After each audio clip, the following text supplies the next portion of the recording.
নমস্কার, আমি Tanushree Mitrapal, reiki master teacher. আজকে আমি যে বিষয় নিয়ে আলোচনা করতে এলাম সেটা হচ্ছে যে অর্থ কষ্ট হোক, জীবনে যে কষ্টই হোক, রেকির মাধ্যমে আমরা কিন্তু প্রত্যেকটা কষ্টকে রিলিজ করতে পারি। কেন কি আমরা জানি না আমাদের জীবনে যে কষ্ট চলছে বা যে প্রবলেম বা যে সমস্যার মধ্যে আমরা রয়েছি, সেই সমস্যা আমাদের জীবনে কেন হচ্ছে। কিন্তু যখন কোনো ব্যক্তি রেকি করছেন, সেটা শারীরিক মানসিক যে সমস্যাই হোক, রেকি কিন্তু ঠিক তার রুট কজে গিয়ে হিলিং করে।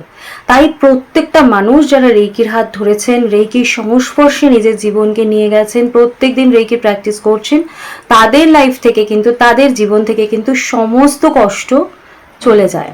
তারা কিন্তু রেকির হাত ধরে ভালো থাকে, সুস্থ থাকে, সার্বিক কল্যাণ তাদের রেকি করে থাকে।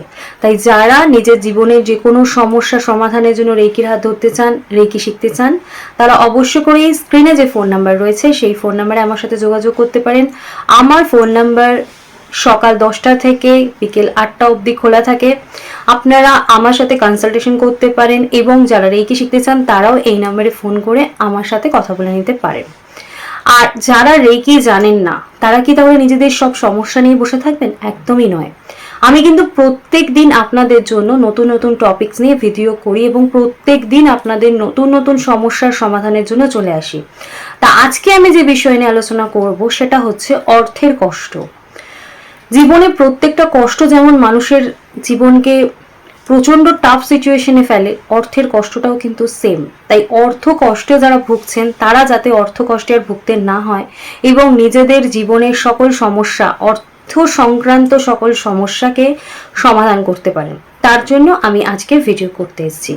আর এটা বলে রাখি, অর্থের কষ্ট কমে গেলে কিন্তু জীবনের আরো অনেক কষ্ট দেখা যায়, ইজিলি বেরিয়ে যায়। তো এক্ষেত্রে যে টিপসটা আপনাদের জন্য নিয়ে এসেছি সেটা একদমই খুব সহজ টিপস। আপনাদেরকে কি করতে হবে, সেটা করতে হবে হচ্ছে, প্রথমত যে কোনো স্পিরিচুয়াল রেমেডি করতে গেলে সবার আগে আপনাদের যেটা দরকার হচ্ছে বিশ্বাস এবং ভক্তি এবং ভরসা। সেটা যদি আপনারা নিয়ে করেন তাহলে যে কোনো রেমেডির কিন্তু গুণাগুণ অনেক মাত্রায় বেড়ে যায়। তাই অবশ্য করেই যেটা করবেন, বিশ্বাস নিয়ে করবেন, দেখবেন আপনি চোখের সামনে রেজাল্ট কিভাবে দেখতে পাচ্ছেন। তো মহালয়ার দিন আপনাদেরকে কি করতে হবে, সূর্যোদয়ের আগে আপনারা যে কোনো ফাঁকা জায়গা বা নিজের বাড়ির ছাদে আপনারা চলে যেতে পারেন। খেয়াল রাখবেন যেন বিষয়টা কেউ দেখতে না পায়। এবার আপনি কি করছেন, আপনি এক মুঠো কালো তিল নিয়ে আপনি ছাদে বা কোনো ফাঁকা জায়গায় চলে যাচ্ছেন সূর্যোদয়ের ঠিক আগে। আপনি কি করছেন, ঈশান কোণে কোনো পরিষ্কার জায়গায় ওই কালো তিল আপনি পাখিকে খেতে দিচ্ছেন।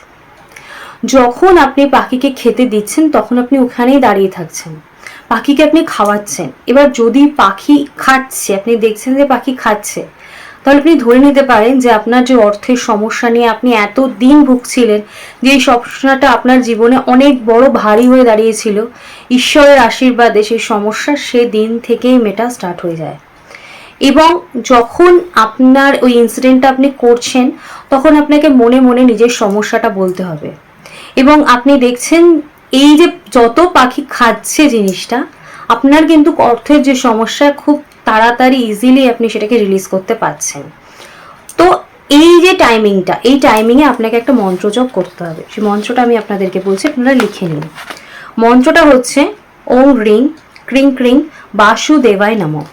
এই মন্ত্রটা আপনাদেরকে ওই দিন থেকে স্টার্ট করে 11 বার জপ করতে হবে ওই দিনকে, এবং ওই দিন থেকে টোটাল 43 ডেজ আপনাদেরকে এই মন্ত্রটা জপ করতে হবে।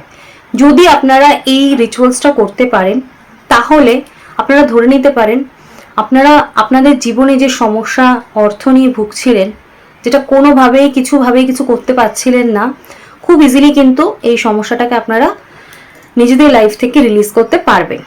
তো অবশ্য করেই নিজেদের জীবনে খুশির দিন নিয়ে আসুন, অর্থ সমস্যাকে সরিয়ে দিন এবং নিজেরাও জীবনে সুখে থাকুন, ভালো থাকুন।